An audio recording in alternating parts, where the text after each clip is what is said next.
Hey guys, welcome back to Opera Hot Topics. Today I'd like to talk to you about something that, to be honest with you, I hesitated on making this video simply because I don't know if you want to hear the truth about what you have been doing to ruin your success. But after doing a poll today, I felt it was absolutely necessary to do this video and talk about it. Today, I did a Facebook poll on one of the opera groups that I am a part of, and I basically asked the following: how many of you fall into certain categories? Out of the 10 categories that I put there, I was so disappointed to see how many people said, I love opera, I studied voice in college, and I no longer sing professionally. Now you might be thinking, why would somebody go through all of that trouble to study voice, to be in a conservatory, to go to opera competitions, audition after audition, only to eventually just drop out and no longer study it professionally? Now, there are many things that people probably told themselves. I can't get a really good career as it. Maybe they said something along the lines of, I'm not as good as Anna Netrebko, Renee Fleming, Maria Callas, or pick your opera singer, whoever you want to say. And they ultimately decided to drop out. And it also goes for the guys, whether you don't feel like you're a Pavarotti or a Jonas Kaufman, whatever it was that you were telling yourself. Maybe it's the economy's not good for an opera singer. Either way, there are so many things that people tell themselves to excuse them from becoming whether it's a world famous opera singer or just an opera singer singing on stages, whatever it is. And I find it incredibly disappointing, but not surprising. So that is why I feel like this video is so important, especially for those of you who are still studying voice or plan to study. This video is catching you right in time.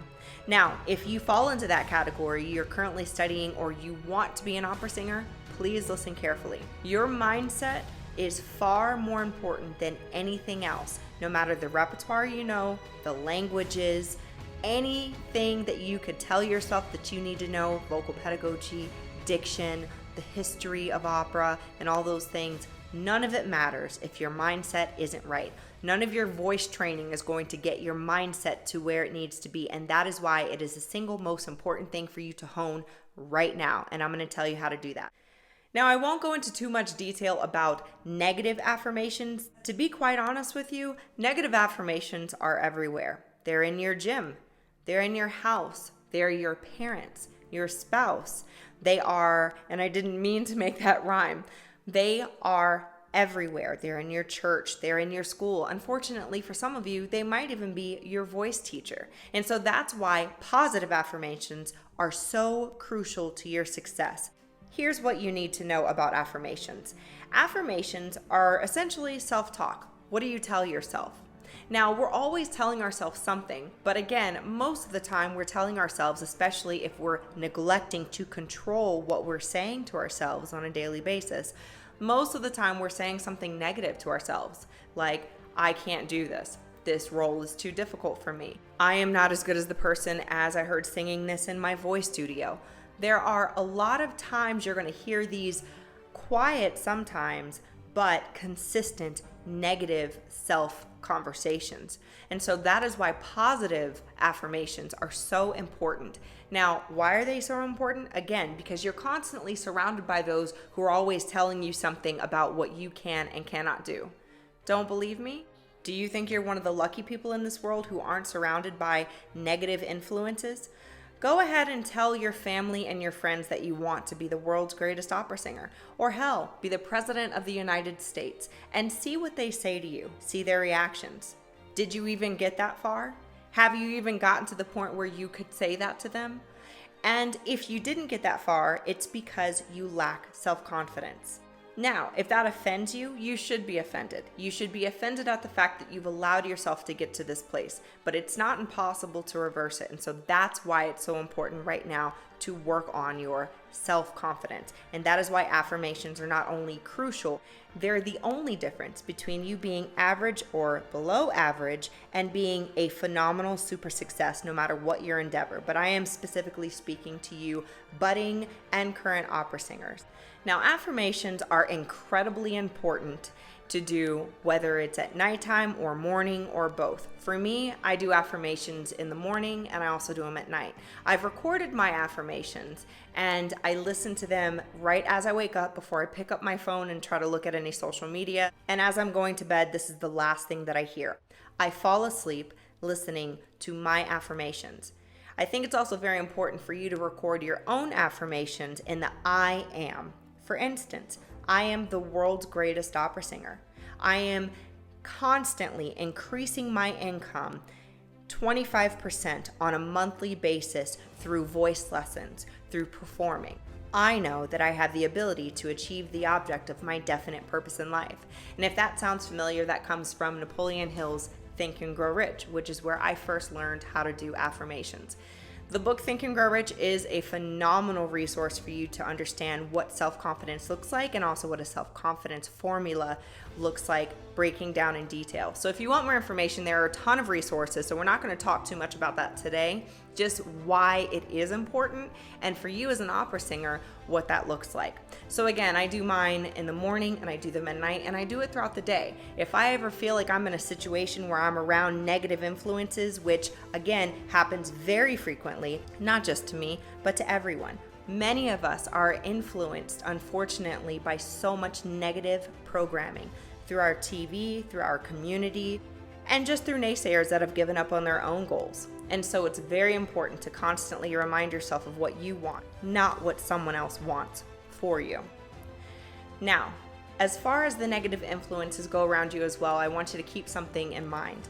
The reason why people tell you you can't do something is because if you begin to do it yourself, it may be something that they wanted to do and someone else told them somewhere along the lines that it couldn't happen, that they couldn't achieve their goals. And so all they can do is impart to you what they have learned. It is a learned behavior, guys. So let's go ahead and break that chain, break that cycle, and start telling ourselves positive things, because the best thing that we can do for future generations and right here, right now, for the children that are around us, for our friends that are around us, is to lead by example. If you want to have a positive influence on other people, you must start with yourself. You must be willing to also cut off the communication of those who may affect you negatively. It's also very important when you're doing affirmations, especially in the very beginning, to keep your affirmations to yourself. Now, you might get so excited at the result of the way that it influences you, the way that you feel as a result of doing affirmations, that you'll want to share it with others. Now, I'm not saying that it's a bad thing to share the concept or the principle of affirmations. However, what I am saying is if you're new to this, keep your affirmations to yourself. When you start to do affirmations, you'll also notice that a lot of times you'll start to have flashes of intuition, an idea that, oh, this would be a fantastic thing for me to start to do. And when those things happen, guys, treat it like an infant. Treat your ideas like a newborn baby that you have to really take care of and not let outside influences affect it negatively. Now, one more quick thing about affirmations, what's really important to remember is that when you're doing your affirmations, that you have to feel as if it is already a present reality. Now, I understand that it may seem a little unrealistic, but your subconscious mind doesn't know when you're full of crap. Your subconscious mind doesn't know the difference between a lie and the truth. So you are influencing your subconscious mind. You are saying the things that will make you more self-confident. If you want, again, more examples of what affirmation should look like, there are a lot of resources that you can look at. Grant Cardone's The 10X Rulebook. If you really want to go to the extreme and develop a super thick skin, Dan Pena, Your First 100 Million, excellent book. And if you can't find that anywhere, guys, just private message me and I can definitely give you a copy of that book on PDF. And a few other books, again, like Think and Grow Rich, Napoleon Hill is an excellent book to start to develop your self-confidence. If you want to be on a stage, if you want to start your own business, or hell, you just want to develop more self-confidence and achieve whatever kind of super success you see yourself doing, don't diminish your goals by making them believable or this is achievable because it's small enough. Go big. Say the things that you really want and not what others would expect you to want or what you think others should want you to want. This is all about you. This is your private conversations between you and you. And I can guarantee you, if you do this consistently over the next few days, weeks, and eventually months and years, as I've been doing it, you will see amazing results, and you will no longer give yourself excuses as to why you're not successful, because you'll realize that ultimately your success is up to you. Thank you so much for watching. Check us out on patreon.com/Queen of Opera.